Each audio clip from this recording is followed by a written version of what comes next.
HCPX is here. We are live. I'm here with D-Style. Put your X up. Hit that like button. If you're watching this in the archive, man, as always, be leaving those comments below. Appreciate all those comments we've been getting below on these archives. The archive views have been great.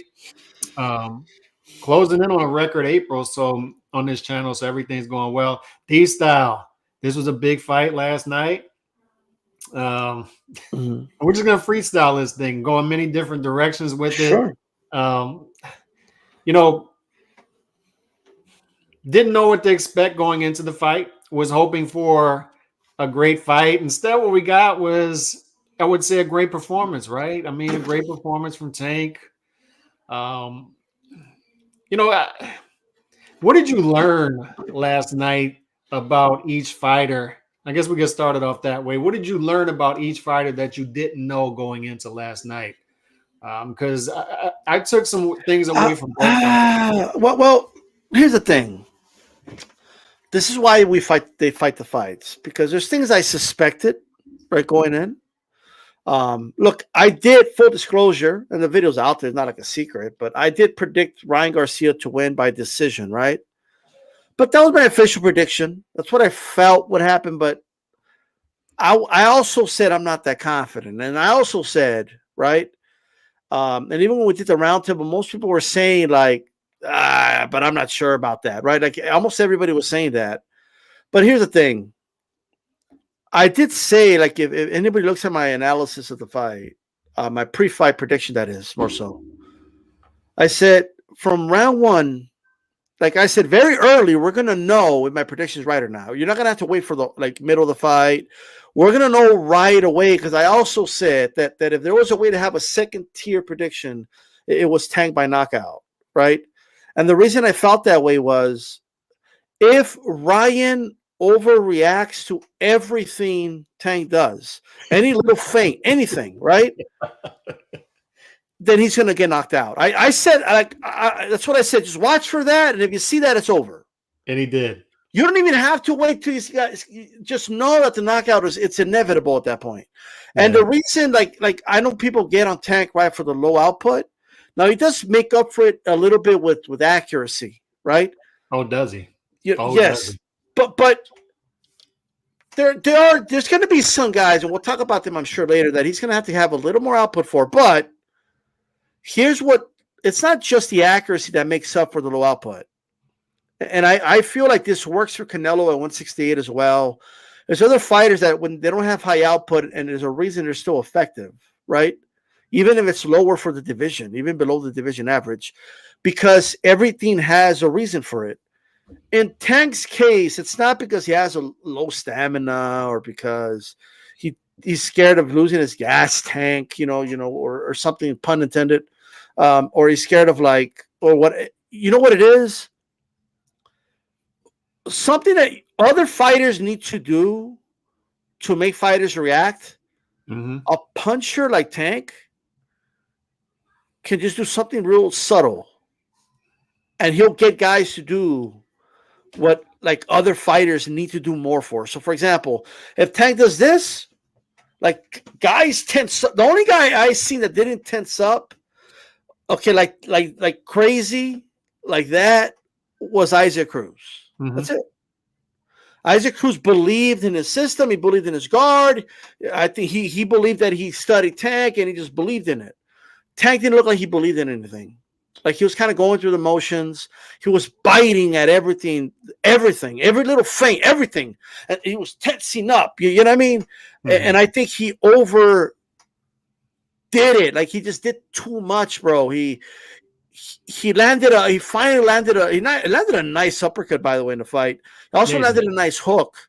Mm-hmm. But then it was like, was that the plan? Like you thought you were going to land that punch and that's it?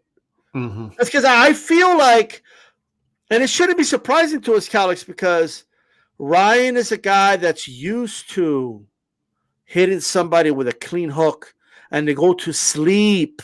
Not hurt, not buzz, not caught their attention. Sleep. We've seen them sleep, guys, with glassy eyes on the ground, right? we seen him like get up and then land that vicious body shot on Luke Campbell. I apologize. Luke Campbell, and Luke was like, "Oh fuck!" You saw like he caved in the side of the dude's ribs, right? And I feel like when he finally landed that big shot on Tank, when he finally got that shot off, it's almost like he had no plan B. Like he was relying on the slingshot of David on Goliath. And when the slingshot and when the rock hit Goliath in the head, nothing happened. You know what I mean? Mm-hmm. And then his answer to it was, "Well, I'm just going to keep throwing hooks." And one more thing before I pass it to you. Mm-hmm. This is how I would describe Tank. Okay? Tank isn't a boxer. Tank isn't a boxer puncher. Tank is a puncher that can box. Yeah. That's what he is. Okay?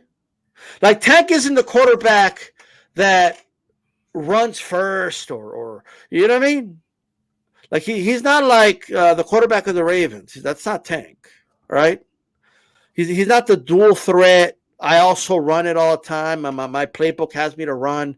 No, what he is, he's kind of like a Patrick Mahomes. Like he could throw bombs. He's really good in the pocket, but he can also do the other stuff if necessary. He can make plays. He can extend plays. Yes. That's Tank Davis. Tank Davis could box, okay? He could box well enough, right? But what he is at his core is a puncher. He wants to take your puncher. That's what he is, bro. He wants to take your head off. He does. Like that. That's what. Did you hear those shots, dude? Jesus Christ! I mean, you got to give it. And we've always said this, bro. Even you said this. What's frustrating about Tank and the level of opposition he was fighting, that I believe he could beat these dudes at the elite level, and I want to see him fight those guys. I want to see the fights. Now that's the frustrating part. If I felt he was a hype job and I didn't think he was that good, I wouldn't give a shit if he wasn't fighting the Lomachenkos. I would be whatever. I would feel about him the same way I feel about Raleigh. Have you ever heard me do videos about Raleigh and how I want to see Raleigh fight the top fighters? No. It's frustrating because they've been running his career like a hype job, but it's clear at this point he is no hype job. Like I'm watching him last night, and I said this after the fight. I said many things can be true simultaneously. It could be like this is true. Ryan Garcia pushed for this fight, and he's the main reason this fight happened last night. And I'm thankful to him for that. And for that, I don't throw him out off of one loss, right? Like we there's still a pathway forward, but at the same time, there's a lot of work to do because last night he looked amateurish in many ways, right? Looked very rough, and we'll get to more of the technical stuff that we saw that was lacking from Ryan. But what could also be true is that doesn't take away from what we saw from Tank. Because I think what we saw from Tank last night was there are certain guys. And Ohio Runs Boxing brought up a point on the roundtable last week. He said, just because a guy gets caught with a shot early on in his career, like a Ryan Garcia against a Luke Campbell, doesn't mean he's going to get caught from other punchers later. And this is the same thing with even if you're the type of guy like Tank who's giving up rounds early in fights against inferior opposition, that doesn't mean necessarily you're going to give up early rounds against everybody. And what we saw last night is, I think, we saw the same thing with Dimitri Bivol against Canelo, right? Is going into that fight, we're like, damn, is Dimitri Bivol ever going to take it out of third, fourth gear and go into fifth? Is there another gear to him? Because he looks sort of lackadaisical sometime and bored. And what we saw from Tank last night was, I think he's one of those guys that the brighter the lights shine, the more he's going to turn it up, the more he's going to show up. And he was locked in and focused from the beginning of this fight. And the thing about fighters like that is they also fight down to level of opposition, a lot of them. So I feel like at this point, I think Tank, when it came to Raleigh, he's like, this is Raleigh, I'm just going to take it easy for a couple rounds, or he's not subconsciously focused and locked into the fight. Same thing with the Isaac Cruz or Hector Luis Garcia. But with Ryan Garcia for this fight, he was locked in from the start. And I think the thing that Ryan made a mistake with in this fight, technically, strategically, is jumping on the gas in the second round. Yep. Because I think that was the mistake, is you don't wake a sleeping giant. You don't wake a dude up who, in the first round, Tank is being Tank early. Very economical, extremely economical. So Ryan, I thought, won that first round, right? And Joe Goosen in the corner, he's like, that is a beautiful round, as he should have been saying. You know, you win the round, but you do it not outrageously because you don't want to land a big shot. As crazy as that sounds, you don't want to land a big shot on Tank and wake him up. And in the second round, I feel the mistake he made was he started to fall in love with his power, jump on Tank Davis, and then Tank starts to kind of smile and set those traps, right? When you start to see Tank go backwards, he's setting you up, D-style. And he wants you to follow. Come on, follow the puncher, follow the puncher, follow the puncher. He did the same thing against Rolly Romero in the 6th round. He can punch off the back foot. And this is the underrated thing about Tank is we talked about great fighters, everything kind of blends together, right? The offense and defense. That was the what was lacking with, say, a guy like Adrian Broner, is there was always a break between the offense and the defense and everything. And with Tank, everything meshes together. The offense sort of meshes with the defense, and the punching meshes with the boxing, and he's setting traps, and he's just a high IQ fighter. And you saw that last night. And when he can punch going off of his back foot like that, the underrated thing about him is he's a good defensive fighter. He is. You saw him as soon as Ryan landed that first big left hook in the second round, he isolated it after that. And he was daring Ryan to throw the right hand. He was daring him to, he took away the left and he's daring him to throw the right. And when Ryan starts to land with the right hand, Ryan got very gun shy, 3, 4, 5 with the right hand. And then he starts opening up with the right hand again in the 6th round. And then Tank is like, okay, bring on that right hand. And then he starts to time the patterns, right? Time the patterns. And it's just defensively. And you can pull it up in the CompuBox. He's identical as far as power punching. I'm going to pull up the stats. Power punching and power punching percentage. And on top of that, the defensive stats were great again. The defense, he took everything away from, once he took the left hook away from Ryan and then he dares him to throw the right, that was it. Because as you said, Ryan's reacting to every single punch. And on top of that, he doesn't really have a weapon to neutralize the fight at that point. I mean, when you're biting at every feint, you're in trouble. Let me just tell you. And how do you deal with a feint? You throw a jab in your face, okay? Mm-hmm. Like Shane Mosley, if you remember when Shane Mosley moved up to 147 and beat Oscar De La Hoya, and it went on a little bit like a little small run there, and people were calling him like the second best pound for pound behind only Roy Jones, right? Yeah. I mean, they had him up there, and I'm not even saying rightfully so, but he was very jittery, very similar to Tank actually. He was, and who beat him? Vernon Forrest. What was Forrest doing? He kept him at distance and he utilized the jab. Right? Mm-hmm. That's how he beat him. And I'm thinking to myself, I'm assuming, Cal, like the jab is in the game plan. Like I'm assuming like Ryan's going to come out, and I don't want to hear anybody say, oh, but Ryan's not known for his jab. And Ryan is a professional boxer. I don't want to hear that he doesn't know how to throw a jab. That's ridiculous. He doesn't have to have, you don't have to have the best jab of all time. You just need to know how to throw it, right? And use it. Okay? Like, simple as that. Now, of course, was that alone enough? No, right? Because he doesn't have a jab like Vernon Forrest. But he just needed that, and it was a start at least, and it would also help offset some of the feints, right? But I do believe that Tank hits so hard that it makes these guys like second and triple guess themselves, right? It keeps them in the holster, like it keeps them tense, and I think that trains guys, right? And you see it, like some guys, they reach a point where they're like, what else do I need to do? I remember Mario Barrios won like 4 straight rounds against Tank, right? landing body shots on Tank, even traded body shots with him, and then he almost had a look late in that fight like, fuck, well, what I need to do to hurt this dude right here, right? I mean, Tank is extremely difficult to hurt and knock out. It's virtually impossible. I knew the hook alone was not going to do it. I knew it wasn't. You still got to land it, of course, but I just feel like Ryan, he got led in this fight, bro. I almost felt like Tank was giving him the rope to hang himself like the whole fight. Like it's just that's how I felt, and I'm like, maybe it doesn't like. I understand it's different in the ring. Maybe he's got so much, dude. He's got so many layers to his game. This is what makes it difficult for guys like you and I. Is we're just seeking the truth, so we'll just try to call it up the middle. And some of our contemporaries will not be happy that we're praising Tank off of his performance last night. They'll say, "Oh, the resume is still weak," and then Ryan. It's like, well, it is weak.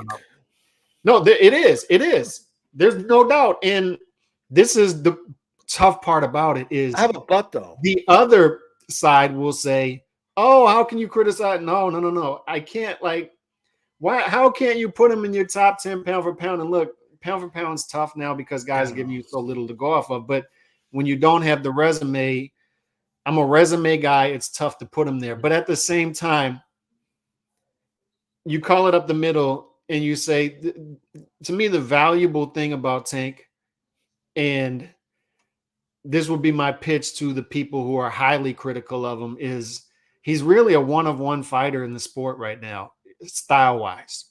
Like, D-style, he can hurt you. That punch that he landed on Ryan that put him on the floor in the second round, that was the first power punch he landed all fight. The first power punch I believe he threw all fight. Yeah. And it's fun to watch him walk. Nobody perfects that highly economical, highly dependent on power punching style like he does. Nobody perfects it the way he does right now. Now, what we want to see is him do that against the top of the top, right? That's what we want to see. But you can't deny that it's fun to watch. Like, this guy can hurt you with a myriad of different punches. He can set him up in many different ways. He's one of the few fighters in the sport right now who can land power shots going backwards off the back foot. Front foot. He can be front foot oriented. He can pressure fight you. And at the same time, he showed last night he can beat you with a body punch too. I mean, there are so many levels to his game, and then that's not even addressing the high IQ defensive part. Yeah, look, when I say, because I know some people are going to be like, D-style, what's the difference between a boxer puncher and a puncher that can box, right? Now, I give you a football analogy, but to be more specific in terms of boxing, I feel like a boxer puncher takes elements of a puncher and elements of a boxer, right? And kind of morphs them into one, right? And they're looking for that counter punch for the majority of the fight, right? That's basically what they are, right? For the most part, a lot of boxer punches. There's different types, right? But that's what they are. Like Tank Davis, I believe that he can. Like if Ryan would have had a different game plan, let's say Ryan was more defensive, right? I could see him stalking Ryan and cutting off the ring and doing those things, right? I could see him doing if Ryan kept it in mid range. I could see him boxing Ryan from mid range, right? If Ryan for whatever reason got on the inside or something, I could see him fighting him on the inside, like he's not looking for that one punch knockout. They just come. Right? He knows he can punch. He knows any of these counters can knock my opponent out. He already knows that. But what he's doing is he's creating opportunities and then he's capitalizing on them. And whether it knocks you out or it doesn't, Tank does not change the methodology of how he fights. Mm-hmm. Right? And another thing, when he realizes he's not going to knock you out, like I believe he did against Pitbull Cruz, mm-hmm. He had the intelligence to just say to himself, okay, I'm just going to box this guy. I'm not going to take him out. So I'm gonna box in the move. I'm gonna make a miss and make him pay. So he started boxing. All right. So like that's what I mean by he's a puncher that can box. Mhm. That's what he is. Right? He could box his ass off, but in the meantime, while he's doing that, all his punches are extremely dangerous. He didn't hit Ryan Garcia to the body like with the intention of knocking him out in that moment. He just saw an opening and hit him in the liver. But he knows any one of these shots could end it. That's Tank Davis in a nutshell, bro. Mhm. That's how he fights, you know? So, Yeah. And I want to address Ryan Garcia as well, because that's important. Is I'm very much appreciative of how he's conducted his business leading up to this fight, right? Jumping through the hoops, trying to get this fight. And he's, like I said, he's the biggest reason this fight happened last night. And because of that, I have a level of forgiveness for him. And, you don't throw fighters away after losses, all that's true, but you also have to be critical, fairly critical of performances. And last night, what I saw from him was he looked flawed and amateurish, definitely in a lot of spots, particularly with the left hook, because I think he's just used to landing that left hook. And you look at Tank talking to Jim Gray about the first knockdown last night. Is he said he was out of place. His placement was wrong, and that was Ryan last night with the left hook. Is he just over commits with that left hook, right? And he's here, and by that time, Tank's already there. He's already counterpunching that, and against a you saw it. southpaw. Ryan was not committing to that left hook fully after that second. And every time he did, like you said, that flinch would come, right? It was just that flinch right there. And he was just so tight after that flurry he landed in the second round and then getting caught. He was very tight. But to his credit, he showed heart in the second round, right? Because as soon as he got knocked down, he shook it off and then he went back on the attack, right?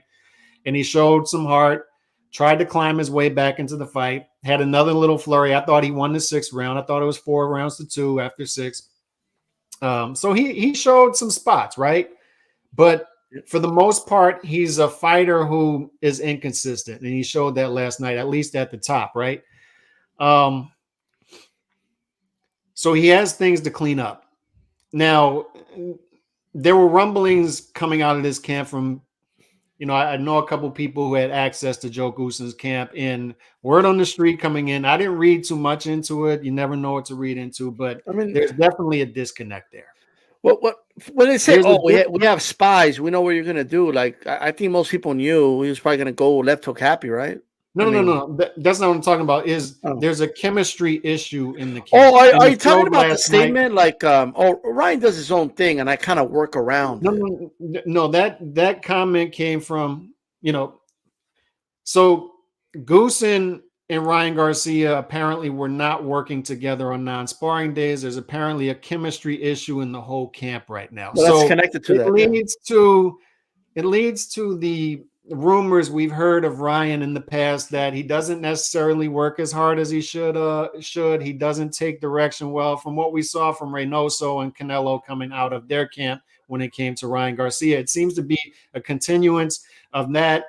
And I think it spilled over last night when you saw the post-fight press conference and Oscar and Bernard and Joe Goosen are not there.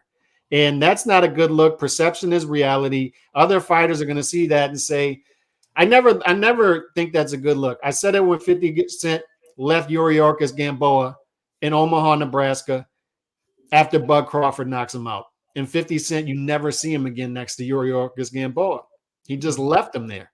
And it's never good. It's never good optics for the promoter to not be there in the press fight. I understand they had a representative there, but it would have been nice to see Oscar and Bernard there. So what I'm saying is the reason – I think it was a spillover. Oscar, Bernard, and Joe Goosen not being there at the post-fight press conferences, it just tells me a lot that there may be some trouble there. And the reason I bring it up is I want to see Ryan be successful in the future. And the good thing about Ryan is he's a flawed fighter, so a lot of fighters are going to want to see him fight.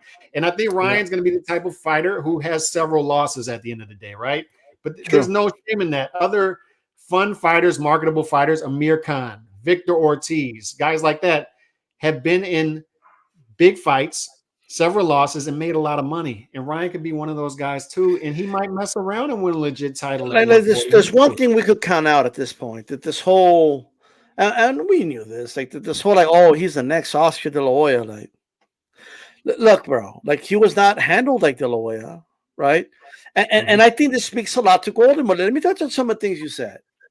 First, that doesn't even sound like Joe Goosen. That line. Oh, I work around Ryan. He's the guy that you got to kind of like, compromise with. Like, brother, he hired you as his trainer. He's supposed to believe in your methodology. Now, ain't no dude going to be a coach in any sport and allow the athlete to do his own thing. Mm-hmm. You know what I mean? Like, what? Imagine Bill Belichick being told, well, coach, I do things differently. Like, you know what I mean? Imagine Andy Reid being told that, well, I do things my own way. Like, obviously, as a coach, you're going to know what the strengths and weaknesses of your players, et cetera, are, but it's still going to be your system. And if the system doesn't work, you could always go to another fighter, right? Mm-hmm. That's my personal opinion. Like, so the way I see it, me personally, I got an echo. I don't know if that's my end, but the way I see it. You're good on my end. All right, cool. The way I see it, at the end of the day, all right, Ryan Garcia is a fighter that needs to work on a lot of things. Mm-hmm. Right? Ryan Garcia needs to look at a situation. Right now, you were kind of handled with kid gloves with De La Hoya. And if you listen to De La Hoya, what was his criticisms of Eddie Hearn, the way he's been handling Canelo? Oh, I wouldn't have put him in there with no bivol. That's a dangerous fight. And for what, right? Kind of signaling I'm not going to put my fighter in a fight he could lose if it's not, quote unquote, worth it. To me, that's a problem in boxing. Like that mentality needs to go. I don't want that type of promoter around. Look how they're handling Munguia. Like, they're handling him with kid gloves. When the moment comes and Munguia's in a fight, is he battle tested enough, not just physically but mentally in the ring for that big moment when and if that moment comes? And they put him in there with a Gennady Golovkin. And it's starting to get tough. And Golovkin's not too old yet. And he starts putting on Munguia. Munguia ready at that point, right? Mm-hmm. Like, Canelo was ready for those moments, but because of Canelo, he almost had to beg Oscar, these guys, to put him in the ring with Trout and with Mayweather and with Arislan de Lara. He had to beg them to do it. Yeah. Like, and then Virgil Ortiz, they're moving him up, right? If I'm Virgil and I'm looking at this behavior, they're not there for their fighter afterwards. I'm looking at that, bro, and I'm thinking to myself, yeah, that's not cool. Like, you got to be there, right? Alicia Baumgartner, she's not a promoter, and she's not like she's just a fighter that is trained by what's his name, Tony Harrison, right? Mm-hmm. Even after he got destroyed by Tim Tszyu, she was right there in his corner, right? She was right there showing concern. She stood right by him, right? Even after he got destroyed in that fight, after talking all that smack in Australia, she was still right there. Regardless of what's going on, not only is the right thing to do because you're judged by your character's judged by how you react to your losses, but it's also good for optics, right? Yep. So, I mean, and I want to address this too, is the Ryan quit thing. I see that going around, and look, it's a tough business. Boxing is a tough business. We got to be honest about that. And the bigger the moment you get knocked out in, the more memes you're going to be in, right? The tougher the judgment is going to be coming from the world. There's more eyeballs, and it comes with the money, right? I mean, you're being paid well. So the more you're getting paid, the tougher the criticism, all that stuff. But I think quit is harsh. And I would prefer, just for me, I would say he opted out. I understand you get paralyzed by body shots. He got up right when the referee said 10. He looked in his eyes. I don't necessarily criticism for it. I'm not going to say it's quitting. I would prefer to say he made a business decision. He opted out. He made a business decision saying, this is when Tank steps up the pressure. I see the look in his eyes right now. He's in kill mode. and I'm gonna make a business decision here and say, I'm done. I I'm mean, done. that sounds like you're saying you quit, but I get it. I mean, it's what No, it it's is. But not like I hold these. I have a lot of respect for these fighters, man, and particularly a fighter who, if it wasn't for him, we wouldn't have even got this fight I last night. agree. And I also give him forgiveness because I saw how he reacted to the second round knockdown. As soon as he's knocked down in the second round, what does he do? He jumps right back on Tank. Yep. He goes right back after it, and then he goes 5 more rounds after that. So I give him leeway, and I just think in that seventh round, it's getting a little tougher. A body shot's different than anybody who's even sparred will tell you. I mean, if you've been in a fight, a dude hits you, it hurts. It hurts. It Like paralyzes. basically, like I think he knew the inevitable, and He it's like, knew. why go to the inevitable if it's basically over? I think Yeah. he acknowledged that it was over, and Yes. it's like there's no need for me to take additional punishment. And, Some you people know what would I say mean? he bent the knee to Tank, right? Instead of going out on his sword, which I think he, I think he played that out in his head really quick in a 7 to 8 second span. I can either follow my sword here, or I can just bend my knee and go to the next day. And I think he decided to Fight another day. Yeah. submit to Tank here. You're the better man. You're the better fighter tonight. Let me get Here's on. what I'll say to that. I'm with you. I don't give fighters a hard time when they decide to do that. No, But I do need to say that I think we all should acknowledge that some fighters are willing to there go there to a are place that other fighters fighters are that not. like there's fighters that would have gotten up and would have taken that Chavez, chance. They would have gone out on their shield, right? Marquez would have, Chavez, Pacquiao. Hell, Caleb Plant got caught with some hellacious shots by Benavidez, and he could have said in his corner, could have said, ninth round, this isn't going well for it. You could 10th argue round, Caleb should have let's stayed keep down. fighting. You could argue Caleb should have stayed down after the first knockdown by Canelo. He got up. He took a jog across the thing. I don't even think they should have continued the fight because he was like jogging. You know what I mean? Right. But they let the fight continue, and he went out on the shield. It is what it is, and I think he would have probably gotten up again. But that's Right? that level we talk about, and that's that fair criticism we Like can just use, remember right? this, right? Like you remember this very well. Cotto, Margarito, they're in a face-off, Yeah. and Margarito's like, "I'm willing to die in the ring," and Cotto was like, "Die." Like that's stupid. I have a family, right? And maybe like even Max Kellerman said it. Well, that's a rational way of thinking, but at the end of the day, even if you think it's dumb, he's willing to go there. And I'm going to tell you right now, Calix, I think Tank's one of those fighters. He is. I do think Tank is that guy that if the roles were reversed, he would have gotten up. Yeah. And it would have been like, you're going to have to and I'll tell you, a lot of people don't like him. And that's fine. I get he made a lot of accusations, but Wilder's that guy too. Yeah. Wilder would have kept getting up until he got fucking killed, and I believe him. Yeah, he would have. You know what I mean? Like it is like nobody can take that away from him. You know what I mean? Like it is what and that's the fair criticism we can use in this discussion is, I don't like to use the word quit, but when it comes to making business Gotti would have and been then like other fighters are willing to go to a level that certain fighters are not. All right. And like you said, Wilder is willing to go to that place. He's willing to get knocked down 12 times in a round and just keep getting up. He was getting up in that third fight. He was starting to he was all groggy, out of it. He's trying to get up. I don't think he would have beaten the count. I don't think he would have been all good, but he was trying. But right? Tank is that fighter too. Like Tank, he's got a dog in him, man. Like he's got that's another thing is when we use our eye test, we all have trained boxing eyes. Is I don't think we've seen the best Tank yet. I don't think we've seen that fighter bring it out I'll of tell him. you who else I think is like that. That's my frustration with the management, and I'll circle back to that real quick. I've said for a while, there's a reason. There's got to be a red flag that we're not seeing, maybe in sparring, maybe in training sessions. There's got to be a reason they're holding him back. There's got to be a reason that they're not allowing him to fight the top fights.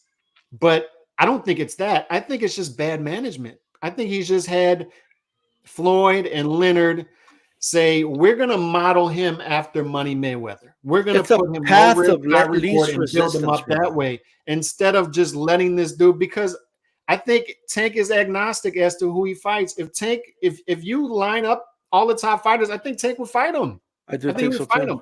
So I think it's just bad management. The more I I watch, think I the know what more it I is though. observe, and I see it last night, is I still don't think we've seen the best of him. I think it's a mix of everything though. Like I do think it's a mix of everything. Like I do believe Mayweather was protecting him from a prime Lomachenko. I really do. No, yeah, Right? yeah, that I was think he felt like Ryan's not. I mean, not Tank's not ready. He flat out said they want to wait till Lomachenko's over. He flat out said that, right? Whatever it was at that moment, he didn't feel Tank was ready. And Tank was also in a different place. Tank was missing weight in some fights. He was looking really overweight between fights, more so than he does now. Like he was just in a different place, Tank, right? Recently, they're slowly doing it. But like they put him in there, like not like the frustrating part that I think Tank's one of the elite fighters in the division. And they're not matched, with the elite fighters of the division. That's what's frustrating. But he has been matched with good fighters, right? So Garcia last few months ago, good boxer. I mean, beat the shit out of Colbert. He can't be that bad. You know what I mean? And that was a tune-up for Ryan. I mean, think about that. But okay, Isaac Cruz. I do think Isaac Cruz is better than people give him credit for, right? Raleigh, not that great, but still a puncher. And I've been holding out on Isak Cruz for a while, but the more I watch Tank fight, and you see Isak's the only one who like made him dig it out. But not only that, like Isak Cruz has a one-punch knockout win over Diego Magdaleno a couple years ago. I mean, he's in the first round. Like he has a lot of like early round knockouts. He's like he punches dudes and their legs go out. And by the way, he landed clean flush shots on Tank, and Tank did not easily even buckle. That's how I knew Ryan was going to knock him out. But my point is, even though it wasn't the elite opposition, right? They still put him in there with different styles. They still put him in there with different height, like a tall guy like Barrios, a short guy like Isaac Cruz, a puncher like Raleigh. They put him in there with a boxer just a couple months ago. So they put him in with different styles and different looks. And what that's doing is giving Tank, a lot of experience that Ryan, quite frankly, just didn't have. Ryan was not accumulating experience throughout the fight. He just wasn't, right? And that's just the truth. Now, look, man, and maybe I'm reading too much into it, right? What happened with the lack of De La Hoya and Hopkins, by the way, right? At this post-fight, or even in the ring, by the way, after the fight. Nowhere to be found. I couldn't see them anywhere. Right. And did you see the reason why? Did he read the reason? They had I saw a rumor floating around there. They had a dinner reservation, and they couldn't cancel it because they thought that the fight was going to be like a little later.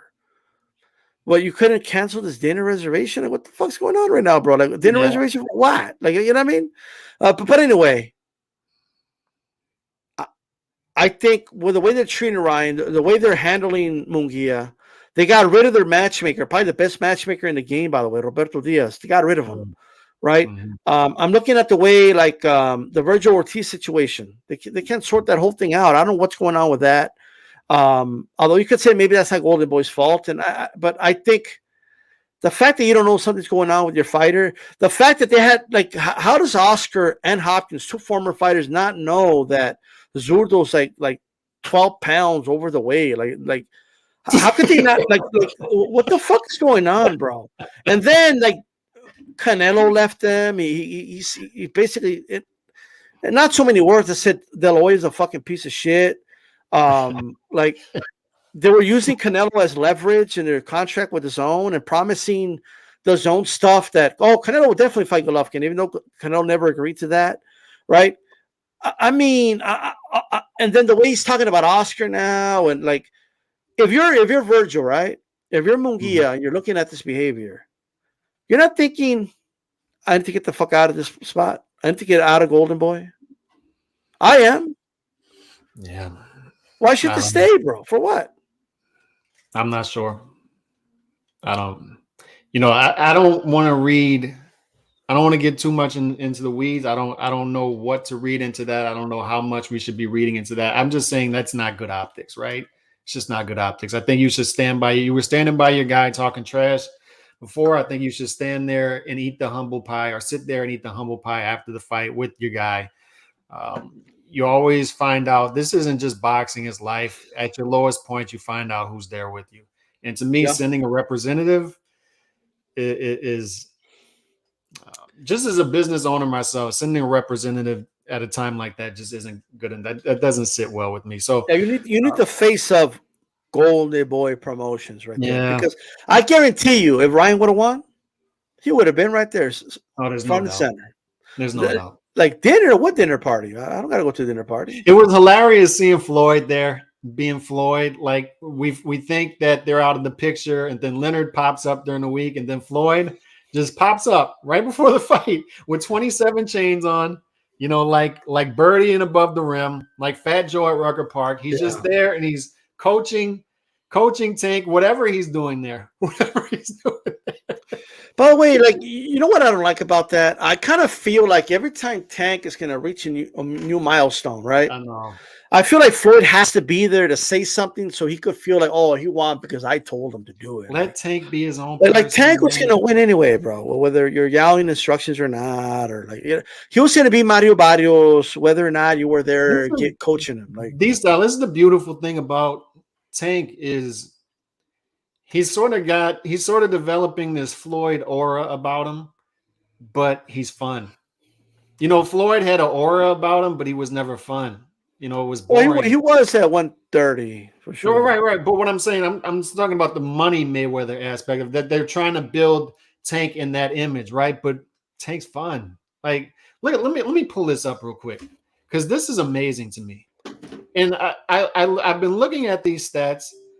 You know, I browse through CopyBox all the time. These stats, let me pull down this comment real quick so we can see it in its entirety. These are amazing to me, and this is a guy just walking a tightrope and doing it perfectly. Look at these numbers, how economical they are. Tank Davis threw 103 punches. It reminds me of Canelo, bro. He's throwing 15 punches per round. But look at the percentages. What matters is the connection. 47.6% of his power shots. That's identical to the number coming in. And what do we talk about? Like the great fighters, it doesn't matter the level of competition. Those numbers stay the same or they get better, right? And Tank's numbers are staying the same despite no matter who he fights. And he's more economical, but every single punch counts. That's what this picture tells us. Every single punch counts.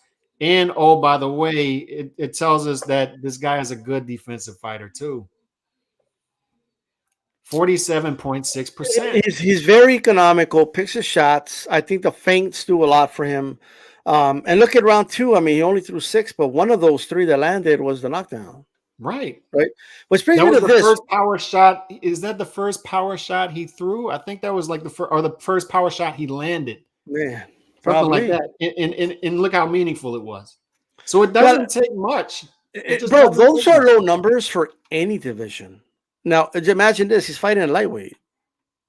Like, that's amazing. Like, amazingly low, I should say. Now, do I think that's enough if he fights a Shakur or Haney? No. The lightweight average is 57 punches per round. And this dude's early in fights throwing like 8. And they all mean something, though. That's the fun part. It's just like, yeah, like, I mean, it's like this. So round 2, right? I guess 2 of the judges scored a 10-9, and one of them had a 10-10, right? Which is stupid. Yeah. Let me give everyone an analogy of what I believe a knockdown is, like equivalent to a knockdown. Let's compare it to baseball. Baseball has innings, boxing has rounds. Okay. To me, a knockdown is like hitting a grand slam. All right. Which is like 4 runs right there. So unless you believe that Ryan scored 4 runs, right? I just don't see how you could possibly score that at 10-9. Mm-hmm. A 10-9 should be extremely rare when there's a knockdown. It should be extremely rare. Like, one guy needs to be beating the shit out of his opponent in order for that to happen, right? Now, a 10-10 without a knockdown, the other end, that's ridiculous, bro. I have no idea what the hell Weisfield was watching, to score that even round. Like that, just because Ryan threw a lot, I agree that if there was no knockdown, Ryan wins the round, but there was a knockdown. So the dynamic of how you look at it changes drastically. Because, like I said, it's like hitting a grand slam, right? Like everything has changed now. It's not just a run; it's a grand slam, right? And he landed like another good power punch in between all that too. So all I know is that what Tank does works for Tank very uniquely. Mm-hmm. You know what I mean? The low output is because he's a puncher. That's what he is to his core, right? At the end of the day, that's all he is, bro. Like that can box as well, right? That's what he is, and people just need to accept that. All right? Like that's how he's gonna fight. It's effective for him. Now, do I think that output's enough for a guy like Shakur or Devin Haney? Probably not. Right? Do I think that's enough for Lomachenko? I don't. But I do believe he could throw more though. Yeah. But you know what? Just we were talking about Bivol. Like Bivol does not go that extra gear unless he has to. Mm-hmm. If Bivol's beating you on third gear, yeah, it's a boring fight. He doesn't look that impressive, but he's winning like every round, right? And then you wonder, and then for a Canelo fight, he brings it up to fifth gear, right? I feel like even punchers do that. Like it's like, look, I'm just gonna throw this many punches. It's enough. I'm knocking these dudes out that way. I'm knocking them down. I'm winning rounds as well. So that's all I need to do, right? But I do believe, just like a boxer could bring up the gears, I think Tank could do the same thing as a puncher. Yeah. And just to wrap it up with Ryan real quick is there's still a pathway forward for good fights at 140, and some of them may be winnable. So we'll see where they go from there. And he's still young. I just think he is who he is at this point, and I don't know how much more development you can do with him. I think he's going to end up being like a Victor Ortiz type of guy who is going to come up short in his biggest spots, but will mess around and win some fights. That's where I see him. But he's going to have opportunity. Does he ever become a world champion? Because he's going to be in big fights. Because guys are going to want to fight him. He's going to make a ton of money in this sport. But let me ask you this: does he become a world champion? Because he's a sandwich. Yes, I think he will. Now he says he doesn't care about belts, so it doesn't really matter to him. But I think he will mess around and pluck off a belt at 140. Yeah, but against who? No, Raleigh Romero was about to pluck off a belt. So I think he's gonna be leveraged into some of those fights. I think he's gonna pluck off a belt. He may even have some defenses against some guys he can beat. But I just think in those big spots, like we saw last night. Like, let's say he fights a Josh Taylor. Like a Teofimo Lopez, that may be a winnable fight, right? They're both flawed. And I'd favor Teofimo, but I think against the Josh Taylors, the Regis Prograis, the Matias is, right? The guys at 140, like the dogs of the division, I think that's where he would fall short, right? Keep him away from against Devin Haney as well. But, maybe he beats a Devin Haney. I don't know. Like, these are good matchups full of guys who are – a lot of them are flawed. But as far as Tank goes, this is the frustrating time of it, right? This is the frustrating part. It's after fights. It's okay. What next? What next? Now, the good news is he's fought 3 times in 11 months, which twice already in 2023. I think that helped him too, Calix. Like I think he didn't have to fight off any rust. Like he was more sharp. That matters. And guess what? Since he was willing to fight early in the year, he gets the benefits of it because he was willing to do it. Right? Mm-hmm. You don't want to take risks, and you don't get the benefit of it. Like, that's the way it is, right? So, it'll be interesting how right. I just don't think I think he's gonna have a rough time at 140, bro, in my opinion. Here's the thing, and this is I am Dwayne this time. Appreciate the super chat. Here's the thing: will we be able to see Tank fight any other top guys if he can't dictate the terms of the fight? And that's the big question we all have. And that's what I was about to get to is. Well, that situation is how I feel about the Tank situation, right? Just like I think Canelo should dictate the terms at 168 because he's the A side and the big name there, right? Mm-hmm. And wherever he says, like if I want to fight on the zone, if he wants to fight on shoulder, whatever it is, that's where you got to fight him. Tank, I think, like, come on, dude. I do believe this fight's going to do like 700,000-800,000, if not more. And yeah, he does call the shots. Like if we're honest, like, and guess what? If Devin Haney beats Lomachenko, which I don't think is a foregone conclusion, Right. but I'm favoring Devin, but I'm not counting out Loma. But if Devin wins, I believe he's a free agent. He is. He's a free agent. So like, yeah, Devin, you got to go over there. You know what I mean? Like, it is what it is. Now, I don't want to hear Ellerby talk nonsense now, because before he would be like, no, we don't got to. Why would we fight Devin? Devin wants too much money. Devin, well, look, man, it is what it is, brother. Like, if you want to, I think that's where the frustration is. Especially, I'll just speak for myself, because we all know Tank is the draw and Tank dictates terms. We all agree with that, right? Sure. But the two examples we just brought up is Canelo is the A side, but he's fighting the meaningful fights within the divisions he's competing in, right? And the frustration we've had with Tank is he's cemented in 135, and he hasn't fought the meaningful fights at 135 yet. He doesn't have any of the meaningful belts at 135 yet. So this is what we're talking about. This is the frustrating part about the whole Tank package that we get. We talked about the fun stuff that we get, right? The one of one. This is the guy with that style. This is the guy that wants to take people's heads off. This is the guy that's high IQ. It's a full package inside the ring, and he's fun, and he's a draw, and we get all that. But the only thing that's stopping guys like you and I from fully committing to becoming Tank Davis Stan accounts here, right, is because I would go full Tank Davis Stan mode if he would just commit to this, is fight the meaningful fights in the division. Go after the belts, go after the champions in the division, and say, no. I don't have to talk to my promoter, my manager, and my I don't like hearing that. I need to take a break and we'll see. No, I want you after the fight to say, Devin Haney's got all the belts. We got to make that fight happen. I can move mountains. I've got all the chips. I'm the draw. I'm the A side. I dictate the terms. Devin Haney. I have no issue with saying Tank calls the shots, because the numbers don't lie. The gate doesn't lie. Even before this fight, Tank was doing $4 million like gates, guys. Like you know what I mean? That doesn't lie. You know what I mean? So he has that support system. So he will call the shots in terms of the fight's going to be over here, right? But if you're willing to pay Ryan Garcia, who is not a known pay-per-view commodity, he was not none of that yet. Look how much it enhanced the drawing power for Tank Davis by getting somebody that people knew a little more than a Raleigh, for example, right? Mm-hmm. Imagine a Devin Haney, and then you market it as undisputed. I think that fight does pretty close, if not better than the Ryan Garcia fight, believe it or not. I do.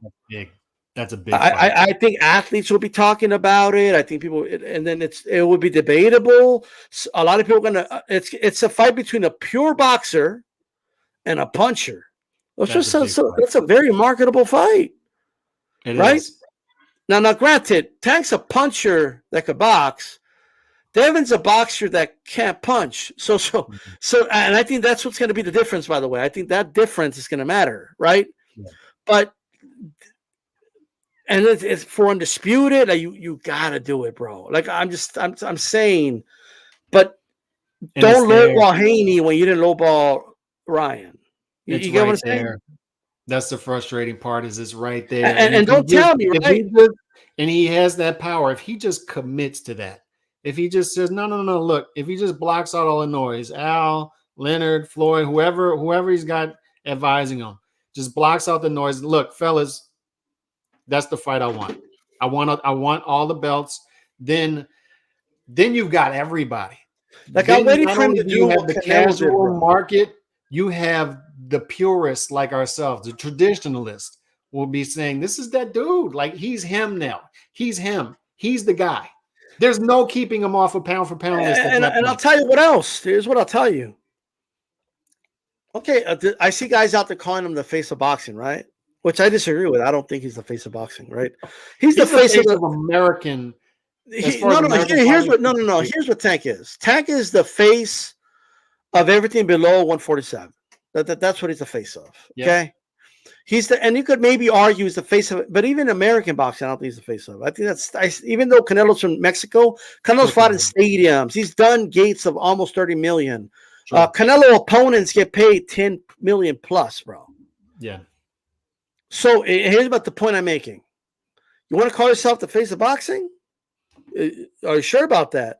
All right, I want to see you pay Haney what people are expecting Canelo to pay David Benavidez. Mm-hmm. What he paid Bill Joe Saunders, $10 million, right? Mm-hmm. Well, what he paid even Bivol, he made like $6-7 million. Then I don't want to hear, $4 million for Devin's too much, and it's too much money. Oh, he's too expensive, and they paid him too much over there. Like, I don't want to hear Leonard Allerby, the Black Santa Claus, tell me, okay, that it can be. Don't give me that bullshit now. He's the face of boxing, so I'm expecting him to offer his opponents what Canelo offers. If he's the face of boxing, I'll hold you to it. I'll believe you. Now offer that to Haney, offer that to Lomachenko, offer that to Shakur, and then I'm all in, right? Yeah. So if he just makes that 180 and goes on that gauntlet, and the thing is, it's doable for him. But the frustrating part, I just capped that point off I was making, is I think there is a higher percentage chance that he goes the Rolly Romero at 140 rematch route for a belt if Rolly does plug off a belt, or an Isaac Cruz rematch, then go the Devin Haney undisputed route. Or even if Lomachenko loses, then it's a more makeable fight, D-style, right? Because boxing should be a bartering system, right? This promoter and this promoter, they just, they barter. And at that point, Bob Arum says Lomachenko's expendable to me at this point. He just lost for undisputed again. I'm willing to give his scalp to you for Tank at this point. He's getting up there in age. I will sacrifice him for the money that I'll get. Okay. And that's a name for Tank, and it's a winnable fight. Let's say Lomachenko does lose to Haney, right? Envision that scenario. Then that's a makeable fight, right? Even if you're not willing to do the undisputed fight with Devin Haney, if Devin Haney will win that fight. But I want to see him fight those top 3 top-ranked guys. That's what I want. That's what I want. The way I see this playing out, though, is Devin Haney, Lomachenko, that's still the fight in the division, right? It's still 1 versus 2.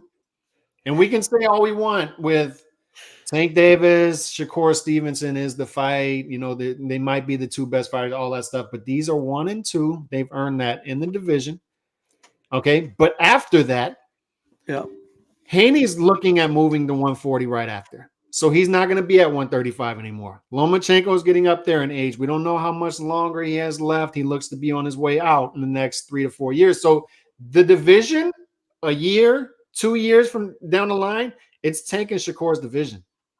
So to me, the collision course at 135, and it's going to take a while, but the demand will be there. Don't doubt me on that. The demand will be there. Shakur versus Tank at 135, 2024. They'll probably marinate it all the way to 2025, because what's happening right now? Tank is starting to fill out those shoes, become the guy in the division, the guy under 147, as you say, the draw. And on top of that, Shakur is starting to sell out arenas around his hometown as well, right? And he's starting to develop that reputation as the pound-for-pound top 5, 6 pound-for-pound fighter in the sport. And he's going to climb those rankings, right? And Tank's going to see that, and he may get a little jealous. And Shakur is going to hold that over him, right? You're not on a pound-for-pound list. Yeah, you're the draw, but you're not on. And then Tank's going to say, I have something you don't have. I'm a draw. I'm the draw that you are not. All right? And that's when that clash is going to happen. And I think but the thing is that what they need to do, that's going to be the fight that's going to have to happen. Yeah, but you know what's going to start happening, Calix? If it happens to, think about this, right? It doesn't take a genius to know that Canelo has tested himself far more than Tank. And before somebody says, but Tank is younger, bro, Tank's almost 30 years old. He's not that much younger than Canelo. Like, you know what I mean? I think people need to think about that. He's been pro Tank is against him. just now like stepping up his level of competition. Like this dude fought Floyd Mayweather at age 23. Yeah. Like there's a big difference, right? There's a reason Floyd was like, no, you're not going to fight Loma yet. We're going to hold off on that. So like Floyd knew what he was doing in that situation. But if they do it to Canelo, right? If the media could pressure Canelo, and I'm not even against this. I'm all for the media asking Canelo about Benavidez. Hey, you want to fight Benavidez? You know what I mean? Because I want to see the best fighters fight the best, right? Even when it comes to Canelo, ask Canelo about him, right? But if they do it to Canelo, right? I don't think Canelo thinks he could beat Benavidez. Maybe he doesn't want that fight. They're going to do it to Tank, right? And by the way, Canelo's the one with the belts, by the way. He's the draw, a bigger draw than Tank, by the way. And he's got all the belts. Like on top of that. What's going to happen with Tank when they could hold like the fact that, you're popular, but man, you don't like. If they frame it this way, imagine he's on First Take, and then Stephen A is like, "Yeah, I mean, I get it. You don't want to fight that boy over there. You know he's dangerous. He's dangerous. You know he talks, right? He's a dangerous guy. I see why you don't want to fight him." And then he's going to hear things like, "Oh, why should Tank fight Shakur? Shakur doesn't bring anything to the table, and Ryan is and Shakur is dangerous, and that's going to bother Tank, bro." Just like I do believe it gets on Canelo's nerves when people insinuate he's avoiding Benavidez. It gets on his nerves. He's like, you really think, guys? He said this at a press conference. You think I'm avoiding this guy? Like I'm trying to do a fight with Bivol. I'm just busy right now. I'm just busy at the moment. I have other plans, but you think I'm scared? Like, come on, guys. I remember he said that. That's a quote directly. Like, come on, guys. Really? This guy? Like, it's gonna get to Tank, bro. It's gonna get to Tank. It's gonna get to him like he doesn't have to fight Shakur. He's too dangerous, and Shakur doesn't bring anything to the table because that's insinuating they don't believe he could win, right? Yeah. That's gonna get to Tank, man. It's gonna get to him, and the truth is, Tank is just reaching a level of popularity right now that Canelo's been on for years, right? And if it worked on Canelo, right? If Arislan De Lara could shame Canelo to make the fight happen by showing up to the press conference, if these fighters could do it, then and they have to, and they bring something to the table, right? Like Arislan De Lara did, like Austin Trout did, like other opponents did, right? Then I'm telling you right now, man, like they could do enough to force his hand anyway, to demand Al-Rabi or whoever to make these fights happen. Yeah. Mythical matchups at 135.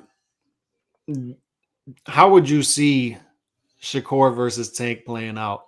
I pick Shakur against anybody. That's just me. I think Shakur wins like 8-4. Yeah. I think, first of all, I know Tank would lose the first 4 rounds. There's no doubt in my mind. And then Tank would maybe land something, and then you know what's going to happen?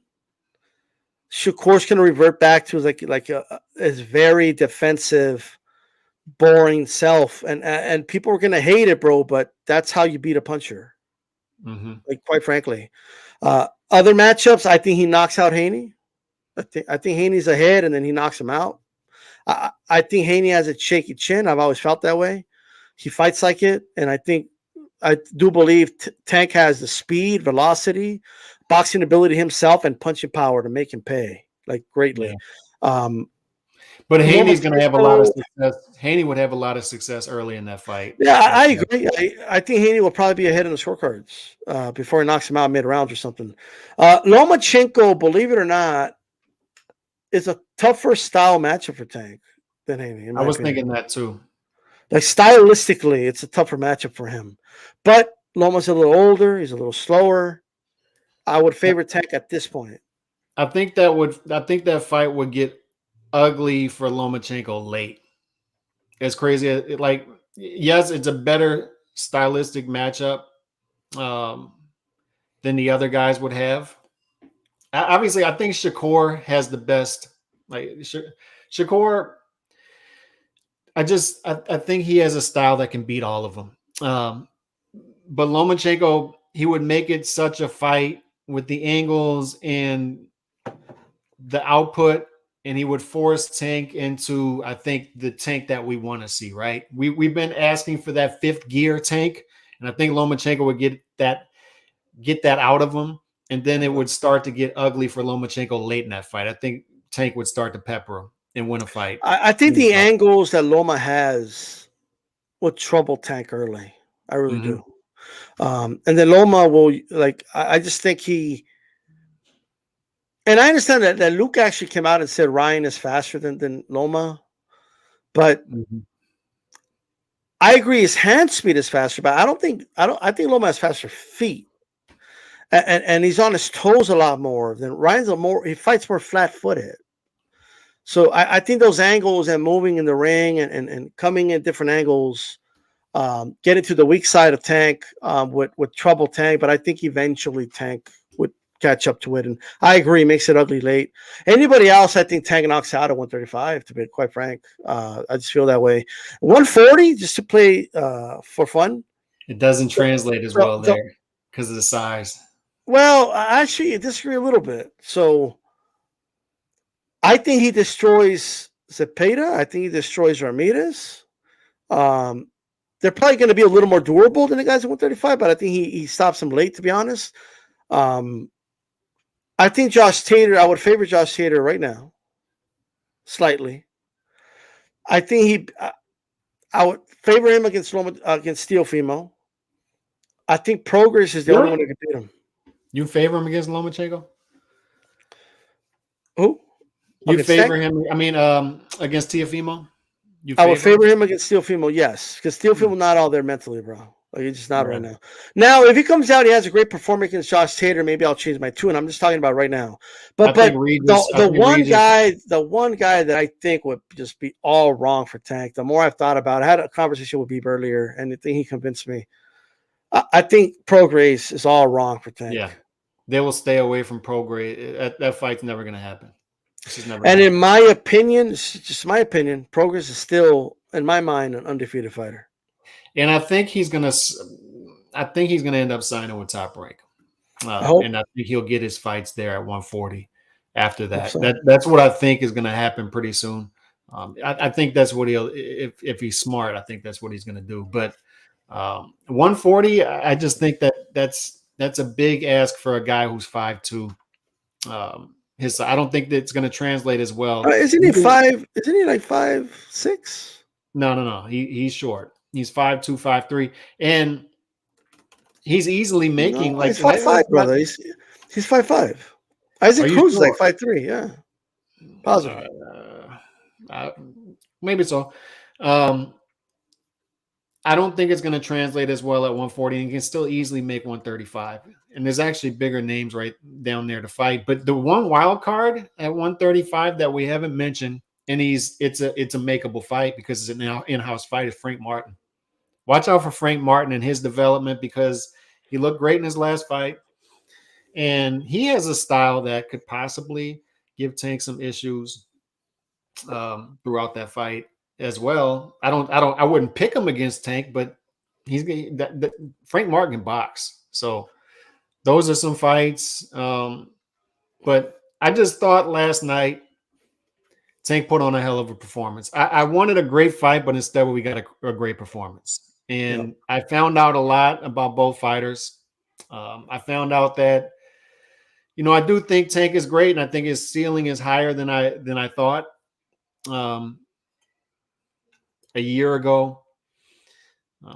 I think he's going places, but he's got to fight those fights. He has to fight those fights. I want to see him take control of his career and demand those fights, because if he does make that 180, it's going to be a thing of beauty. And Ryan, I don't discard him after this fight. Go to 140, and I hope that the things that I'm hearing coming out of his camps aren't true, and then he dedicates himself to his craft completely, and then he gets some wins at 140. I hope that happens. He's still young, and he's a marketable guy. He's a guy who's going to make a lot of money in the sport regardless. But what was your big takes from last night? What was your big takes? Keep an eye on Floyd Schofield, a.k.a. Kid Austin. Keep a close eye on him. I mean, he knocked that dude down. That guy was complimenting, like he was thinking about life when that dude was on the ground. You could just tell. Like it's like Jesus, he was like, God damn.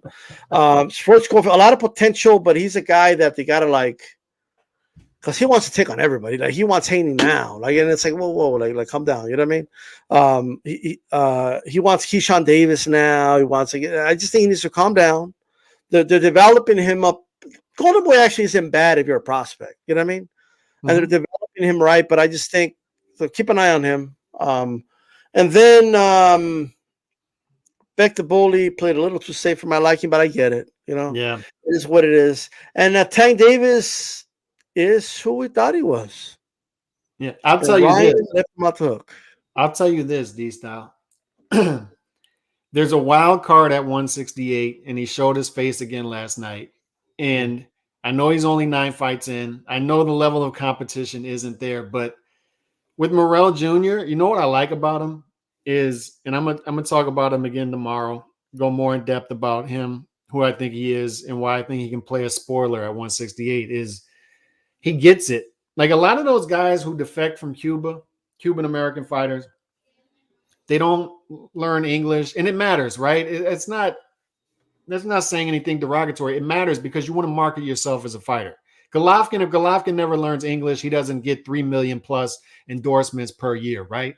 Is you want to learn the language of America and you want to make yourself more marketable to a wider audience, right? So he's done that. And on top of that, he's a likable guy. What's he doing last night after the fight? He's promoting autism. And that's his cause, right? And on top of that, he gets what a lot of the Cuban American fighters didn't get coming up. Let's say Iris Landy Lara, for example, Origo. Don't be boring. Don't be boring. Don't give us this amateur style. Go in there and be a pro. And he realizes that it's about knockouts. They asked him after the fight, like, did you expect it? He's like, no, I mean, whatever presents itself. If the knockout presents itself in the 8th round, we go there. But he's constantly looking for the knock. If it's there, he's going for it.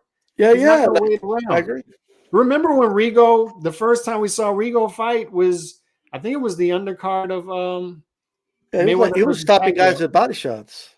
Yeah, he was. But Rigo was also stinking out some fights. Oh yeah. They didn't get it, bro. Like they didn't understand. They didn't understand that. And I don't know what I can't stand more, the Cuban fighters that were refusing to like because like my issue with Larry Landy Lara was always this, okay? And I stand by this. And I believe my statement has aged well. In the Canelo fight, he wasn't being defensive. He was avoiding engagement. Yes. And there's a difference. And if I need to explain the difference to you, then you're not paying enough attention, because a lot of the same guys that were talking about oh no, that's a Cuban school of boxing and that's called boxing. That's not. Just recently, I've heard them say things like, oh, that guy ran too much, or oh, I don't like the way Haney ducks too low, and oh, I don't like as soon as it's a fighter they don't like, they immediately start talking about that guy's running, right? Like just because they're Cuban doesn't mean they're excused from being told they're running. All right, like I'm sorry. Like boxing should not be a fencing game or a game of tag. Tag, you're it. Oh, I tagged you more times than you did this round. I hit you like this 4 times. You hit me 0 times. I won the round. Even though I didn't hit you, even though I wasn't engaging, I wasn't trying to hurt you. I wasn't really fighting you. And I agree. Morrell, he gets it. And he's a better fighter because of it. Yes, he understands it. He understands how to market himself. And guess what? 9 fights in, he's leveraged himself into these conversations. And if Sampson is, I'm wondering after last night, and I understand, man, the opponent was trash. It's 10 days notice, and his level of competition hasn't been great. I get all that. But once again, eye test tells us that this guy could be a threat. Like this guy could be a threat. And are you willing? This is what I want to see. Will Sampson stand by this? Are you willing to put Benavidez in there with Morrell Jr. before a possible Canelo payday in 2024? I'm closely watching this. I'm closely watching it. I want to see if they're willing to do what they said they wanted to do. because I'll tell you what, these Yeah. style Benavidez versus Morrell Jr. Whew, That's a good fight. that's a hell of a fight. I'm going to give them the benefit of the doubt and say they are going to make that fight. I'm going to say that. Mhm. But it wouldn't shock me if one of them gets injured or like something happens and they haven't fought in 700 days or something. That wouldn't shock me either with PBC. So, Yeah, no, it wouldn't shock me at all, and it would shock me after seeing last night that maybe they would get some cold feet. But I hope that fight comes off because if we get Benavidez versus and that how about Cordino winning his belt back, huh? Cordina winning his belt back, and I thought that was one of the best fights of the year against Rakimov. Cordina is a guy that, since Shakur has moved from 130 to 135, Cordina is starting to try to become the dude at 130, and he got his belt back. It shouldn't have been stripped from him. He got a belt back. And what did he do right after the fight?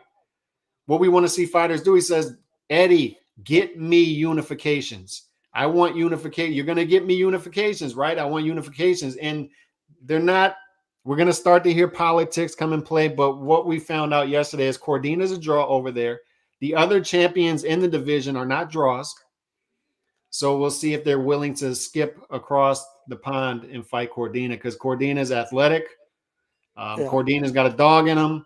Cordina's got punch placement. He can win fights by decision. He's got a hell of a chin, and he's got power as well. So there's a lot of fights that can make there, bro. It's adding more layers and elements to that division. A lot of divisions with a lot of good fighters. You know what they need to do in order to create a great fighter? A lot of good fighters could create a great fighter if they all fight each other because steel sharpens steel, iron sharpens iron. And the guy that comes out on top of that pack is going to come out a better fighter because of it. And that's how you build great fighters, right? So make these good fighters all fight each other, right, to build even a better fighter. Now, in fairness to Calix, he's like 6'4", 6'5", so everyone looks 5'3" to him. I think that's what it is. He was looking at Tank I still think I'm right. I think Tank's 5'2". I'm just saying. I saw a picture with some I see some picture with fighters that are 5'5". These are on the same height. No, that what you just said also goes for 168. Is if you just make the fights, like if Benavidez beats Plant, who was number 3, and then Morrell Jr., who's number 4 or number 5. Depending on where you got Ryder and Morrell. You know what? Now we know why that Rose guy, the former NBA player, Jalen Rose. Now I know why he's talking about. Oh, Canelo should fight Lomachenko. They all look the same height to him, bro. They all look like from up here. They're like, well, they look around the same size. 2 little midgets right there. Why do y'all fight each other? You know what I mean? I think that's what it is, bro. You know? Yeah, no. But yeah, Morrell Jr. He's definitely beating up on Uber drivers. There's no question about it. And but I'm just telling you, like. He's a wild card there.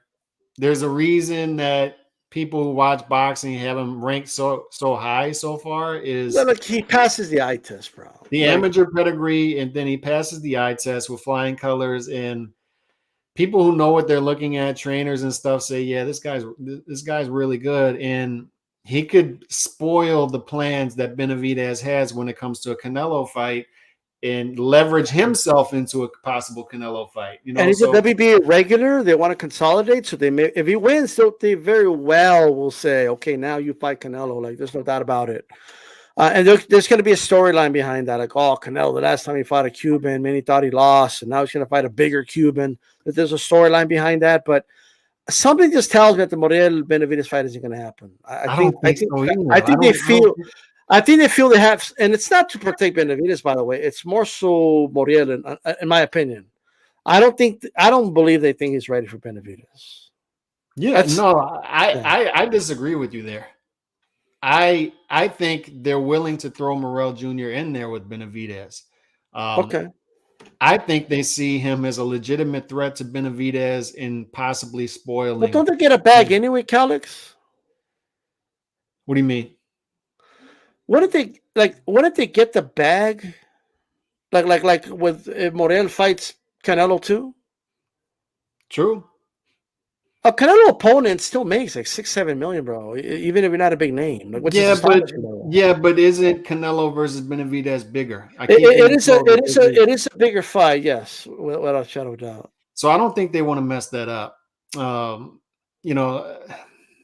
I don't know. I don't envision it happening. I don't know. But I'll tell you what, if Benavidez, he's going to get full credit from me. If he beats Caleb Plant and then Morrell Jr. back to back, he's going to create more buzz for that Canelo fight. He is. There's no denying it. No argument I'm for me already there at all. But I'm already there right now.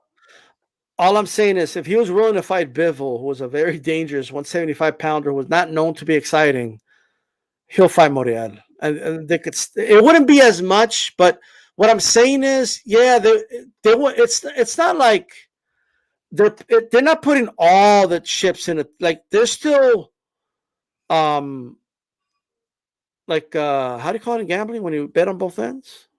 Hedging. Yeah, they're still hedging it though. Like, okay, we're not going to lose. Even if he beats Benavidez, we're not going to lose it all. Like, we could still put, it won't be as much money, but it's still going to be a whole lot of money with Morrell. You know what I mean? I love that matchup, though. That would be a great matchup. So it's a good boxing fight. It is.